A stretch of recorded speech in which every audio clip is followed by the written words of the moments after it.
പോയിട്ടില്ല. ഗുജറാത്തിലല്ലേ? ഗുജറാത്തില് ഞാൻ എന്റെ ഫ്രണ്ടിന്റെ ഒരു ആവശ്യത്തിനായിട്ട് പോയിട്ടുണ്ട്. പക്ഷെ അല്ലാണ്ട് ഞാനിത് കറങ്ങാൻ പോയിട്ടില്ല. നമുക്ക് ഒരു ദിവസം പോകണം കേട്ടോ. യെസ്. ഗാന്ധിജിയുടെ അച്ഛൻ, ഗാന്ധിജിയുടെ അമ്മ, ഗാന്ധിജി ഇരുന്ന കണ്ടോ? പല ഫോട്ടോസ്, 1900. എല്ലാ ഈവന്റ്സും ഗാന്ധിജിയുടെ ലൈഫ് ഇങ്ങനെ കാണിക്കുന്ന പോലെ. ഇത് ഗാന്ധിജിന്റെ റിലേറ്റ് ചെയ്ത് ആരൊക്കെ ഉണ്ടായിരുന്നോ അവരെ കുറിച്ചിട്ടൊക്കെ ജസ്റ്റ് ഒന്ന് ഫോട്ടോസും കാര്യങ്ങളൊക്കെ ഇവിടെ വെച്ചിട്ടുണ്ട്. ഓരോ ഇവന്റ്സും ഉണ്ട് കേട്ടോ ആ സമയത്തുള്ള. എന്തോ എഴുതിയിരിക്കുന്നു മലയാളത്തിൽ വായിച്ച്.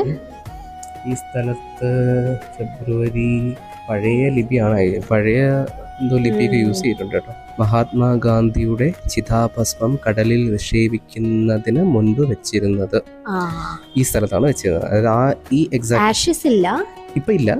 അതായത് മരണശേഷം ആ ചിതാഭസ്മം കൊണ്ടുവന്ന് കടലിലൊഴുക്കും. പക്ഷെ അതിന് മുന്നേ ഇവിടെയാണ് വെച്ചിരുന്നത്. ഇവിടെ വെച്ചിട്ട് പൊതുദർശനത്തിന് വെച്ചിരുന്നു. അപ്പൊ ആൾക്കാർക്ക് വന്ന് കാണാം. ഇതിന് എക്സാക്ട് മുകളിലായിട്ട് നമുക്കൊരു ഇത് കാണാം, ഒരു ഹോൾ ഉണ്ടാവും. വായിച്ചതനുസരിച്ചാണെങ്കിൽ